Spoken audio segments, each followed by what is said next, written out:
we are building this wall, you need 500 miles, but 700 would be good. 750 or so would be great. There will not be another foot of wall constructed in my administration. If people come into our country illegally, they're going out. They're not coming in illegally and staying. And we want people to come in, but we want them to come in through merit, right? And we want people that are going to come in and are going to love our country, not hate our country. Newcomers to our country must be financially self-sufficient. They cannot accept welfare for at least 5 years. We have a great travel ban now for countries that are not countries where we don't want the people coming in. We've completely reformed refugee policy. We've instituted rigorous national security checks.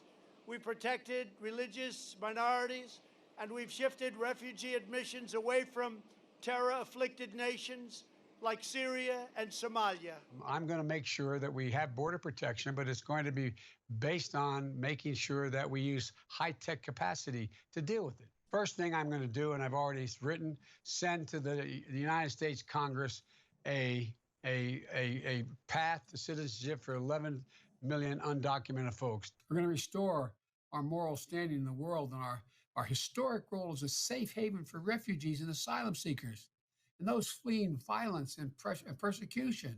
We're going to stop the inhumane practice of separating children from their parents and work to reunite families. Look at all the families that are not reunited. We're going to stop detaining people indefinitely, invest instead on case management programs to help ensure migrants get the support they need while they're navigating the asylum process.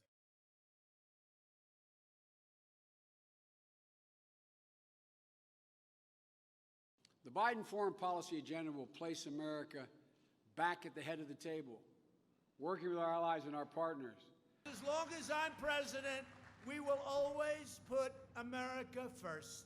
For years and years, we put other countries first. We now put America first. Working cooperatively with other nations to share our values and goals doesn't make America, as it seems to imply in this administration, suckers. It makes us more secure, enables us to be more successful. No country, even one as powerful as ours, can go it alone in the challenges of the 21st century. Globalism enriches foreign countries at our expense. Globalism. I love our country. I'm the President of the United States of America. I'm not the President of the world. America first does not mean America alone. When the United States grows, so does the world. American prosperity has created countless jobs all around the globe.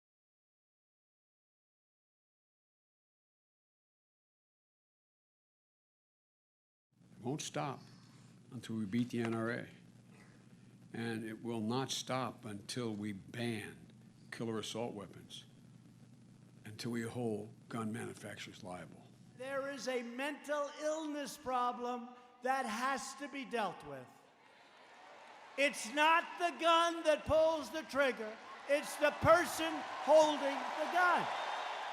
Any one of you and the people behind me should be able to walk into a court of law and demand that gun manufacturers, with their enormous profits,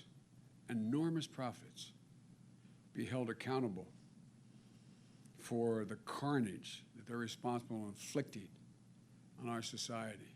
My first day of office, I'm going to send a bill to the Congress repealing the liability protection for gun manufacturers, closing the background check loopholes and waiting period, and it'll let too many people slip through the cracks.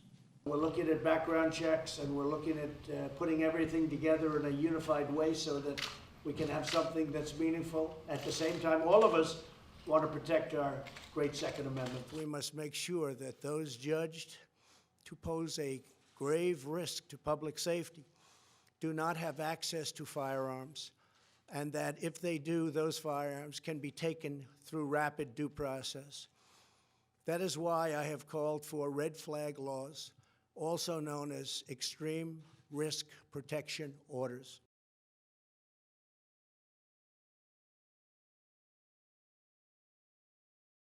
If Democrats want a nominee who will build on Obamacare, not scrap it, then join us.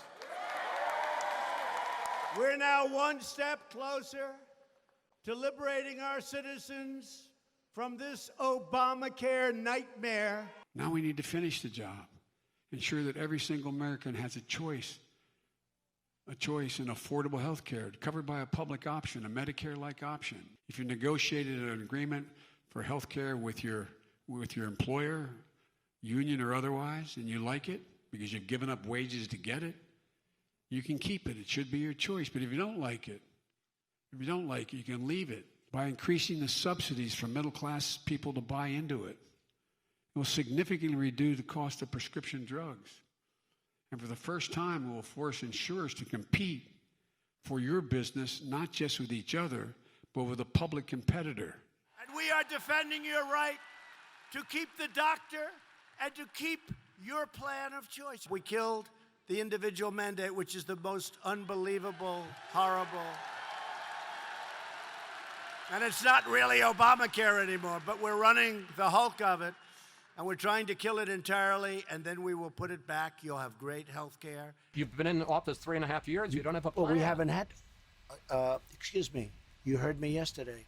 We're signing a health care plan within 2 weeks, a full and complete health care plan that the Supreme Court decision on DACA gave me the right to do. So we're going to sign an immigration plan, a health care plan, and various other plans.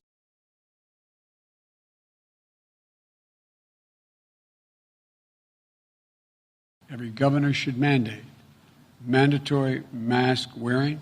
It's not about your rights, it's about your responsibilities as an American. We will continue to urge Americans to wear masks when they cannot socially distance, but we do not need to bring the full weight of the federal government down on law-abiding Americans to accomplish this goal. If I were president today, I would roll back the reopenings in a number of places because, look, it's clear, masks and social distancing make a gigantic difference in terms of the spread of this disease. Everyone wants our schools to reopen.